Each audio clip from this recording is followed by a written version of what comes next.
But how did you get into yoga, and then how did you start your practice or teaching it? It came with along with the dancing the whole time. There's two kind of major reasons why I used it. One was trauma. Like I, again, had a lot of stuff going on internally and at home. And when I found yoga, it was a space of healing, and there's breathwork practices that you can do in yoga that will help you to release anxiety and emotions out of your body. And so I started doing those pretty intensely through an organization that worked, on deeper levels of healing and everything. And actually, like the breath work through yoga completely healed my trauma. Like I would have panic attacks and anxiety and things like that. And the breath work, it really just calmed my nervous system and got everything to release out of my body. So there was, there was the breakdancing. I was in a fight or flight response, I was really traumatized. I was scared. There was lots of things going on, and I was fighting through breakdancing. But I also found yoga as this place of actually re-regulating my nervous system. Like the breath work actually does the healing, and it helped me to calm my nervous system and release out of that fight or flight response. And I think I've lost a little bit of the drive to breakdance, because at the time I had that fight or flight response going on that pushed me, and I was like, I'm going to win, I'm going to do this. And I just don't have that anymore. Thing was going on inside of me. I healed it. So I don't have that need to fight. That chip on your shoulder. Yeah. Yo, I feel similar. I did I meditated for a year straight after I got out of jail. And it was when I had to I was in the courts, they told me 52 weeks anger management, 52 weeks, all this stuff.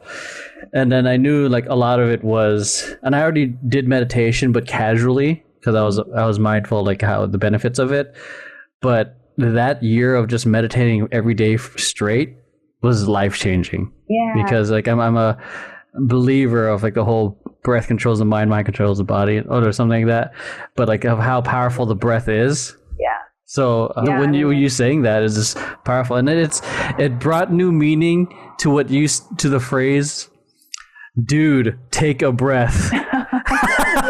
Because people would tell me that when I was getting pissed. I'm like, "Oh yeah, I'm breathing."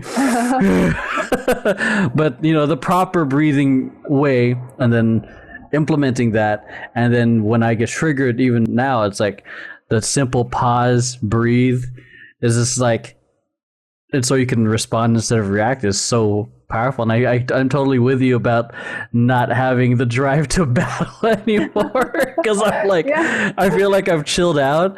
I mean, and I'm but I mean, because I battled Tabasco earlier this year, and that's probably because I had a couple of drinks.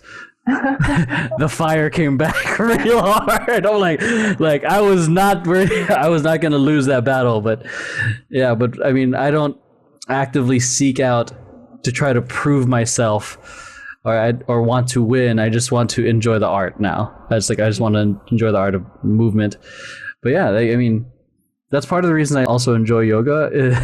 It's part for the recovery, but it's the involvement of the breathing and being super mindful of yourself. And I was doing it this morning for recovery. It's how when we're super present, especially with some of these poses where I can't do it, there's a lot of inner turmoil or storm happening, but I have to remain calm in the middle of it. I'm damn, this is every time I feel that, I was this is a metaphor that people need to go through.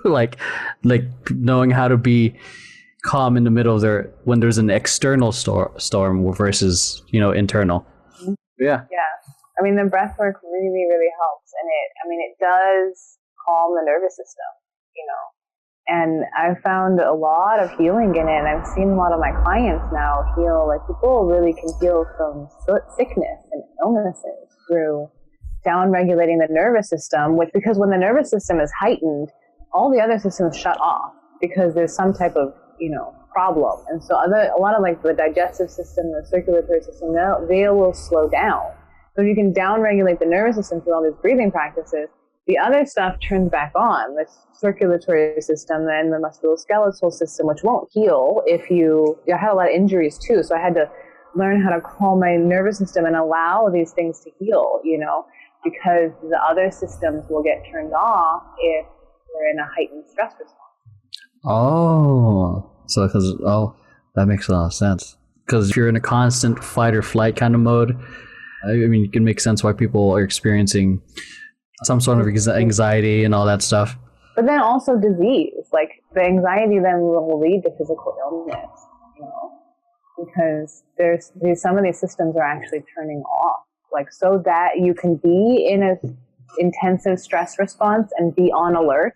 Like that's what the body needs to do. Is if the nervous system is heightened and you're on alert and you're on a stress response all the time, other things fall by the wayside. So the body says, oh, well, we don't need digestion right now. Oh, well, we don't need I don't know what other systems. We don't need some of the blood flow to the lower limbs, right? Or whatever. It just slows down, and then the nervous system is causing a lot of other things to go on, like heightened thought and anxiety and all of this stuff. But when all of that calms down, the other systems will balance out, and if a person has gotten to the point of disease, like the body will just start to heal itself. And so I've seen through the breath work and yoga practices, people actually healing from illnesses that they don't really know why they heal. They're just like, oh, it's gone now. Do you think some things that people go through are just psychosomatic because it's like absolutely. But their body is holding on to a certain thing? Yeah, but it's also like it will actually increase your heart rate. So it's psychosomatic, but it's real. Like someone's having an issue with their, in their relationship that's always putting them in a stress response. They're always, and they're increasing their blood pressure, they're increasing their heart rate, and so that does actually affect you physically. You're always getting into an argument with your partner, and you're always stressed out, and you're not, you're always, then your blood might not be flowing correctly. You might have high blood pressure, and then that actually will turn into physical illness. Yeah, okay, that makes sense because my mom's dealing with my grandma right now who has dementia, and it's gotten worse. And then my grandma sometimes forgets who she is, or she just who my mom is, and she's just like kind of verbally attacking it, so it's getting hard on my mom, so I can see why. And part of that was, I think I shared with you guys, the whole company, that something happened with my mom, so she had to be hospitalized because of high blood pressure. So I can, because of like the stress, it being constantly there, Yeah. Aside from like, I'm pretty sure for those Elias listening, I mean, there's also like the food she eats as well that can affect it. But I think a lot of factors in that, a lot of inputs can affect us as human beings, and a lot of which are subconscious decisions, like based off our beliefs and all that other stuff. We just like, just subconsciously make a choice, or we just tolerate it instead of change it. Yeah.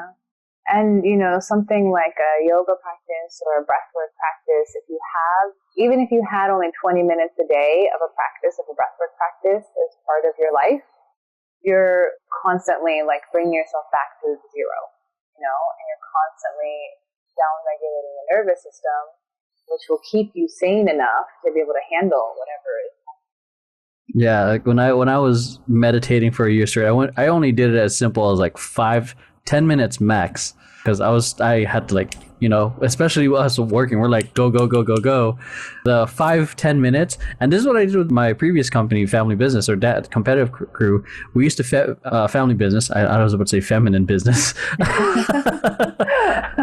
We used to meditate for 5 minutes before every rehearsal. Like it was a must. That was for everyone to come back to baseline. Yeah. To not bring the stress of school, work, relationship shit, all this stuff, to come back to like baseline, to calm down, 5 minutes to yourself, and then boom. And I would hear a lot from a lot of them was like, oh, we were meditating today, right? Like, oh, I'm looking forward to this meditation, because it's like probably the only me time that they had that day. Yeah. So, and then that's something I do intend for us in Temper Tantrum to do as well. Like to, that'd be great. Because it's a good, like, simple, like, just breathing, like even simple, like, self-care tool. Doesn't require a lot.